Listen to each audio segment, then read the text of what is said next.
সুপ্রিয় রোজাদার ভাই ও বোনেরা, আসসালামু আলাইকুম। এই রমজানে যারা রোজা রাখছেন বা রোজা রেখেছেন তাদের একটি কমন সমস্যা, সেটি হচ্ছে আপনার কোষ্ঠকাঠিন্য। অর্থাৎ সারাদিন রোজা রাখলে তো আপনার পানি খেতে পারেন না, শরীর থেকে সকল পানি বেরিয়ে যায়। বেরিয়ে যাওয়ার পরে আপনার এই কোষ্ঠকাঠিন্য দেখা দেয়, টয়লেট করতে কষ্ট হয়। তো আমরা যে বিষয়টি আজকে নিয়ে আলোচনা করছি সেটি আপনার হচ্ছে আপনার কোষ্ঠকাঠিন্য কীভাবে সহজ এবং সুন্দর একটি সমাধান করা যায়। যেমন আপনার এর সহজ একটি সমাধান হলো আপনার রোজা রাখার পরে আপনার ইফতারিতে মানে কী খাবেন, ইফতারি খাওয়ার সাথে আপনার এই সম্পর্ক হচ্ছে আপনার টয়লেটের, অর্থাৎ আপনার খাওয়ার সাথে টয়লেটের সম্পর্ক।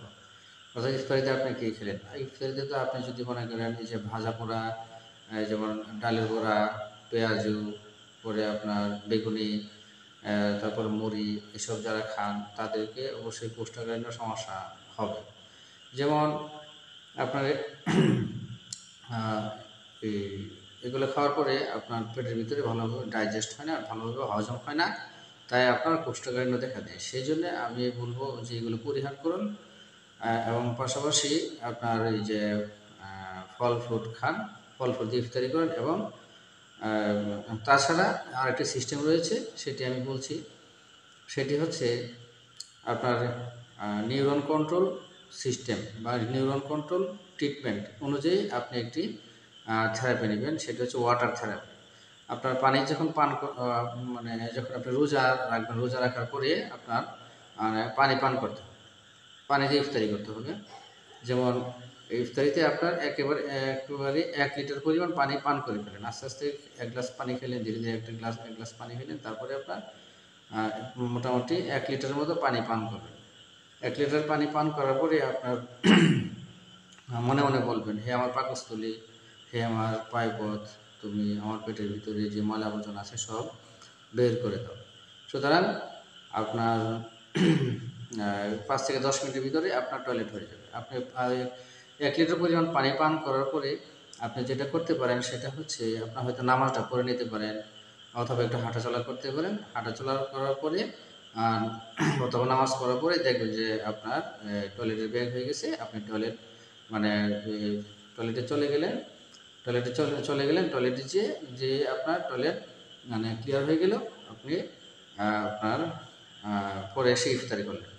আর ইফতারিতে আবার কি খাবেন, ইফতারিতে খেতে পারেন আপনার টমেটোর সালাদ খেতে পারেন, আপনার ক্ষীরা বা শশা খেতে পারেন, আপনার খেজুর খেতে পারেন, মিষ্টি আলু খেতে পারেন, গাজর খেতে পারেন, এইসব খাবেন। ছোলা বুট খেতে পারেন, একটি ডিম খেতে পারেন, এগুলো খেতে পারেন আপনার ইফতারিতে।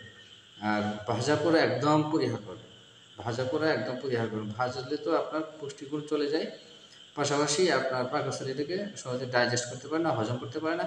সুতরাং আমি বলবো যে একদম আপনার রোজায় কী করবেন, একদম আপনার ইফতারিতে একবারে একসাথে 1 লিটার পরিমাণ পানি বা জল খেয়ে নেবেন, পান করে নেবেন। তাহলে আপনার কিছুক্ষণের মধ্যে পেটের ভিতরে যত ময়লা আবর্জনা আছে, টয়লেট আছে, সব একদম বের হয়ে গেল। পরে আপনি ইফতার করলেন। হ্যাঁ, সেটাই। মানে আপনি যখন ইফতার মানে ভালো করবেন, তাহলে আপনার টয়লেটও ভালো হবে। যেমন খাবার খাবেন খারাপ, আপনার টয়লেটও খারাপ হবে। সেই জন্যে, তাছাড়া ওটা আপনার মেটাবলিক সিস্টেমও ভালো, আর সহজেই হজম হয়ে যায়। যে খাবারগুলি, সেই খাবারগুলি খাবেন। আর যেগুলো আপনার গ্যাস হয়, সহজে হজম হয় না, সেগুলো আপনি খেলেন না।